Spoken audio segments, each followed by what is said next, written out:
আর আজ প্রধানমন্ত্রীর সফরের আগে তৃণমূলের পঞ্চবান, আবারও পঞ্চবান। এজেন্সির তৎপরতা ও কমিশনের ভূমিকা নিয়ে এবার প্রশ্ন তোলা হয়েছে। এসআইআর নিয়ে মোদী সরকারকে এক গুচ্ছ প্রশ্ন। পরিযায়ী শ্রমিক হেনস্থা নিয়েও সরব তৃণমূল। শাসক দল কি বলছে? বারবারই একটা কথা, বাংলায় কথা বললে হেনস্থার যে অভিযোগ, সেই অভিযোগে সরব শাসক দল। পানীয় জল প্রকল্পে টাকা না দেওয়ার ক্ষেত্রেও খোঁচা দেওয়া হয়েছে। প্রবীর চক্রবর্তী প্রতিনিধি রয়েছেন আমাদের সঙ্গে, আরো বিস্তারিত জানাবেন। প্রবীর, দেখো, আর কয়েক ঘন্টা পরেই একদিকে সরকারি কর্মসূচি এবং অন্যদিকে সভা, এই বিভিন্ন বিষয়কে নিয়ে শহরে আসবেন প্রধানমন্ত্রী নরেন্দ্র মোদী। তার আগে এ রাজ্যের শাসক দল তৃণমূল কংগ্রেস প্রধানমন্ত্রীর কাছে 5টি প্রশ্ন রেখেছে।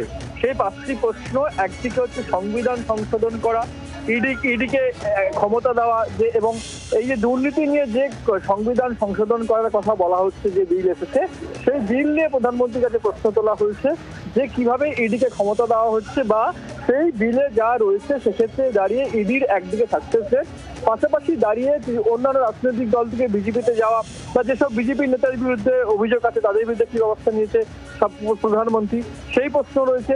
পাশাপাশি দাঁড়িয়ে কেন এসআইআর করতে হচ্ছে, যদি এখন এসআইআর করতে হচ্ছে তাহলে বর্তমান যে সরকার চলছে ভারতবর্ষে, সেই সরকার বা লোকসভা কেন ভেঙে দেওয়া হচ্ছে না? যদি ভোটার কার্ডে এত গরমিল থেকে থাকে তাহলে সরকার কি করে রয়েছে, সেই লোকসভা ভেঙে যে নতুন করে কেন ভোট হচ্ছে না, সেই প্রশ্ন তোলা হয়েছে। বাঙালি হেনস্থা, বাংলায় আসছেন, বাঙালি হেনস্থা হচ্ছে বিভিন্ন রাজ্যে, সেই নিয়ে প্রধানমন্ত্রীর কাছে প্রশ্ন তোলা হয়েছে। রাজ্যের যে বকেয়া, বিভিন্ন বকেয়া রয়েছে, সেই বকেয়া কেন দেওয়া হচ্ছে না রাজ্যের মানুষকে? বিভিন্ন প্রকল্পের টাকা বন্ধ, সঙ্গে আরো জল জীবন মিশনের টাকা, পানীয় জলের টাকা বন্ধ করা হয়েছে। এই ধরনের 5টি প্রশ্ন কিন্তু প্রধানমন্ত্রী সফরের আগে প্রধানমন্ত্রীর কাছে তুলে ধরেছে তৃণমূল কংগ্রেস, যার জবাব চাইছে তৃণমূল কংগ্রেস প্রধানমন্ত্রীর কাছ থেকে।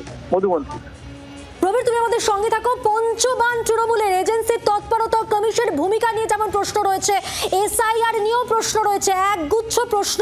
মোট 5টি পয়েন্ট দেওয়া হয়েছে শাসক দলের পক্ষ থেকে। প্রধানমন্ত্রীর বঙ্গ সফরের আগেই তৃণমূলের পঞ্চবান, এজেন্সির তৎপরতা, কমিশনের ভূমিকা।